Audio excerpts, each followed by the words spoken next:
Good afternoon and welcome to Spectrum Television News at noon. I am Uyai and I'm coming to you live from Uyovia Kwabem State Cap, the major stories. First Lady Oluremi Tinubu seeks renewed commitment to protecting, empowering children. Court rules judgment in empowering children. Court rules judgment in Kanu's trial to proceed in defendant's absence after outburst. In other news, the United States military officials in Ukraine for talks on ending the war. We'll bring you the details of these stories and more in a moment.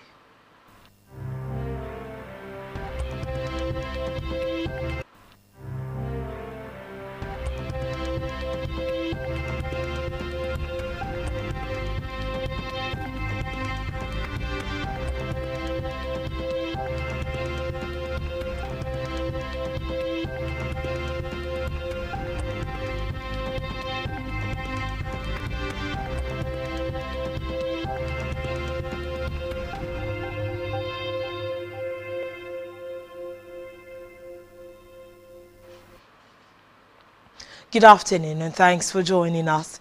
Our first stop will be the national scene where Mr. President Bola Ahmed Tinubu has assured Nigerians and families of students abducted in Maga ensure the return of the schoolgirls. Tinubu's assurance came from Vice President Kashim Shettima during his visit to Kebbi, alongside the national chairman of the ruling All Progressives Congress APC, Nantewa Yilwada, and other members of his entourage. Described the incident as unfortunate, stressing that the president's priority is the safe return of the schoolgirls. Meanwhile, Shettima commended security agencies for their sacrifices. Away from that, the First Lady Senator Oluremi Tinubu has urged all Nigerians to reaffirm collective responsibility to safeguard, nurture and empower every child in the country, stressing that children must be given the support and freedom they need to realize their full potential. In a message to commemorate World Children's Day 2025, marked globally November 20, Senator Tinubu said the theme of this year's celebration, Listen to the Children, My Day, My Rights, underscores the need for society to provide young people with meaningful platforms to express their thoughts, experiences, and aspirations. She noted that the UNICEF-developed theme is a powerful reminder that respecting children's rights and protecting them are fundamental to building a just and compassionate nation. Oluremi emphasized that children must be viewed as contributors whose perspectives matter and not merely as dependents to be cared for. In a separate development, the Federation Account Allocation Committee, FAAC, has shared 2.09 trillion naira to the federal, state and local government councils as the October 2025 Federation Account revenue. A statement by the Director, Press and Public Relations, Bawa Mokwa, noted that the revenue was shared at the November 2025 meeting held in Abuja. According to him, the 2.094 trillion naira total distributable revenue comprised distributable statutory revenue of 1.376 trillion naira, distributable value-added tax revenue of 690.30 billion naira, and electronic money transfer levy revenue of 47.87 billion naira. A communique issued by the Federation Account Allocation Committee stated that out of the 2.09 trillion naira total distributable revenue, the federal government received 58.40 billion naira and the state governments received 689.12 billion naira, while the local government council received 505.80 billion naira. The sum of 141.35 billion naira, that is 13% of mineral revenue, was shared with the benefiting state as derivation revenue. From the Green Chambers, the House of Representatives Speaker Tajudeen Abbas has said that the Green Chamber is seeking to legislate for tax relief and exempt the senior citizens from paying certain taxes. The envisaged legislation will also provide for free medical services for them in government hospitals. Speaking at a public hearing on a bill seeking to provide certain rights for older persons to ensure health and economic relief and protection for their social and civil rights, organized by the Committee on Women Affairs and Social Development, the Speaker said many of these social benefits were previously covered by traditional family support systems.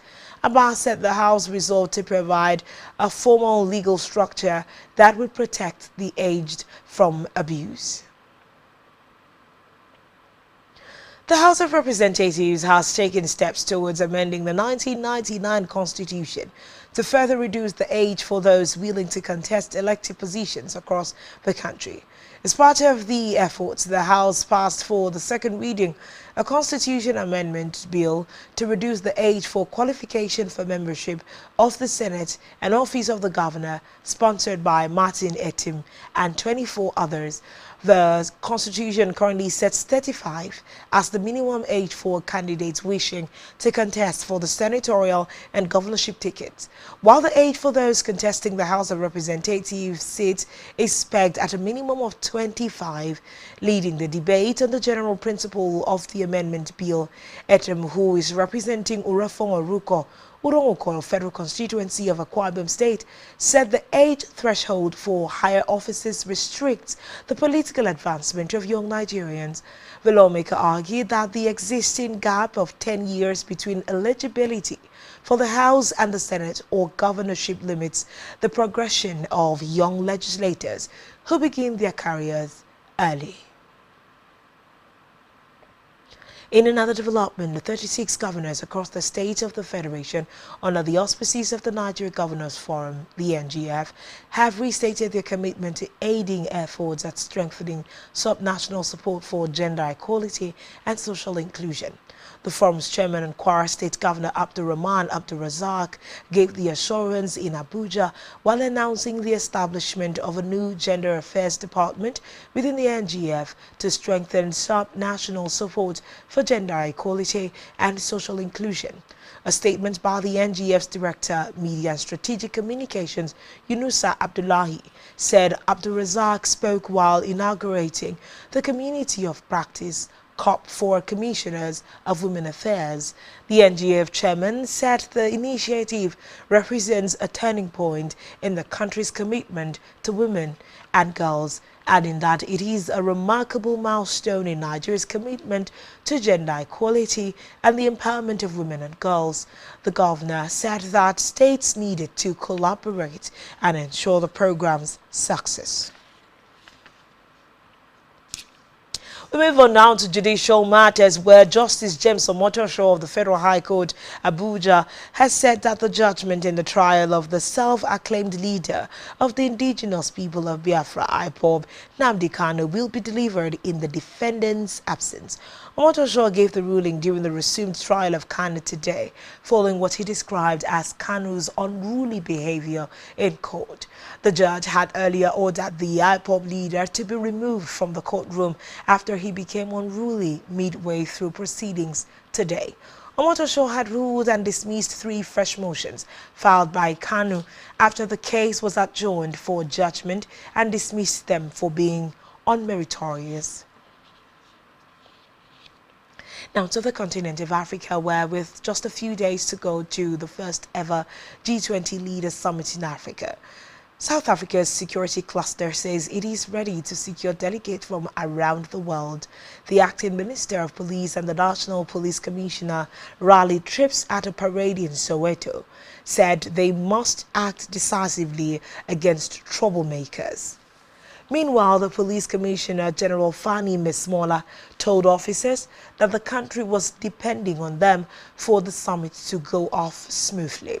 The police service said protests at the summit in Johannesburg will only be allowed in designated areas around the venue. Still in Africa, the LC Palace has said that French President Emmanuel Macron will embark on a new tour of Africa this week, hoping to spur new dynamics in the relationship between France and the continent. The tour will start with a visit to Mauritius today to promote partnership with neighboring French islands Mayotte and Reunion. After Mauritius, Macron will be flying off to South Africa to attend the G20 summit over the weekend, which will be marked by the boycott of the United States. The French president hoped to use the event to meet with his Algerian counterpart and try to appease tension between the two countries. Reports say the tour also includes a stop to Gabon, where Macron is scheduled to meet with President Brice Oligui Nguema. On the foreign scene, United States President Donald Trump has announced that he signed a bill ordering the release of all files related to the late convicted sex offender Jeffrey Epstein. The bill requires the Justice Department to release all information from its Epstein investigation in a searchable and downloadable format within 30 days. Trump previously opposed releasing the files, but he changed course last week after facing pushback from Epstein's victims and members of his own Republican Party. The Epstein files subject to release under the legislation are documents from criminal investigations into the financier, including transcripts of interviews with victims and witnesses, and items seized in raids of his properties. Still on the foreign scene, the United States military has said that senior Pentagon officials have arrived in Ukraine to discuss efforts to end the war with Russia. The team led by U.S. Army Secretary Dan Driscoll is expected to meet Ukrainian President Volodymyr Zelensky in Kyiv today when he returns from a trip to Turkey. Earlier reports began surfacing that the U.S. and Russia had prepared a new peace plan containing major concessions from Ukraine. However, neither Washington nor Moscow has officially confirmed the plan.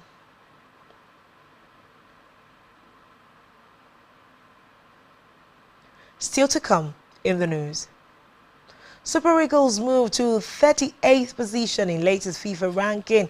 Stay tuned for details of this and more in a moment.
Welcome back and thanks for staying tuned. And now to the rest of the news stories.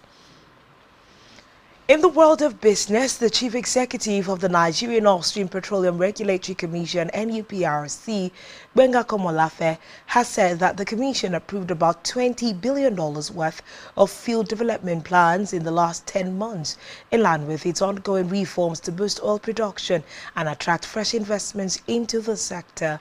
Komolafe, who was represented by the Deputy Director, Human Resources, Corporate Services and Administration at the NUPRC, Efemo Nabasi, stated this at a two-day strategic media workshop for energy correspondents in Lagos.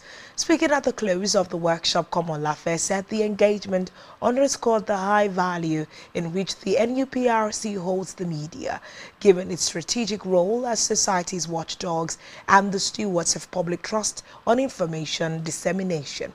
He stated that the development was driven by regulatory instruments under the Petroleum Industry Act and further reinforced by President Bola Tinubu's far-reaching executive orders. Still in business, the Manufacturers Association of Nigeria, MAN, has called for investment in blue economy, automation, artificial intelligence, and advanced technologies in order to enhance efficiency. MAN made the recommendations in a communique issued at the end of the 41st Annual General Meeting at a press briefing to commemorate the 2025 World Toilet Day with the theme, Sanitation in a Changing World. Lawal, who was represented by the Permanent Secretary at the Ministry, Mahmoud Kambari, noted that this year's theme reflected the growing impacts of climate change, rapid urbanization, and widening inequalities that weaken sanitation systems. The day is to raise, awareness and inspire action to tackle the global sanitation crisis, which still affects billions of people worldwide. Still in health, the National Agency for Food and Drug Administration and Control, NAFDAC, has issued an alert following reports that Chad has banned Bledine infant cereals over contamination concerns. The banned cereals are produced by a French multinational food and beverage company. The categories identified include Bledine cereals, Savour biscuits, Bledine Savour biscuits, and Laet Bledine meal and Laet, and Bledine Bananin and Laet. The listed expiry dates range from September 2026 to March 2027. According to the reports received by NAFDAC, Chadian authorities imposed the ban because the cereals failed to meet European safety standards for aflatoxin B1, a carcinogenic toxin found in some agricultural products. The agency said the affected products are already circulating in Nigeria, particularly in border communities neighboring Chad. In the world of sports, Nigeria Super Eagles moved up 3 places in the latest FIFA ranking despite their failure to qualify for the 2026 FIFA World Cup. Eric Schiller's side, who were ranked 41st in October, now sitting 38th position in the world. Nigeria, however, remained 5th in Africa behind Morocco, Senegal, Egypt and Algeria. Spain maintained top position on the ranking ahead of Argentina, France and England. Meanwhile, Brazil moved up 2 spots to 5th, overtaking both the Netherlands and Portugal. Still in sports, the Nationwide League One has announced the kickoff date for the 2025 NLO Cup. The tournament will run from Monday, December the 8th to Wednesday, December the 10th, 2025, and will be staged at the to participate in the competition. The clubs are Dante FC, FCT, Like Minds FC, FCT, Junior Dampuram FC, Dora Katsina, HBFC, FCT, Lapai FA, Niger, FC Nasrawa, Galadima FC, FCTA, S1 14 FC Nasrawa, and Simon Ben FC, Kadure have called for urgent action against rising insecurity in Nigeria, urging the government and security agencies to tackle terrorism, banditry, and kidnappings. In a statement on social media, Pastor Eze prayed against perpetrators and their sponsors. Meanwhile, Nathaniel Bassey expressed concern over the nation's security situation, stressing the need for accountability and decisive action. He urged the government, armed forces, intelligence agencies and citizens to unite in confronting criminals.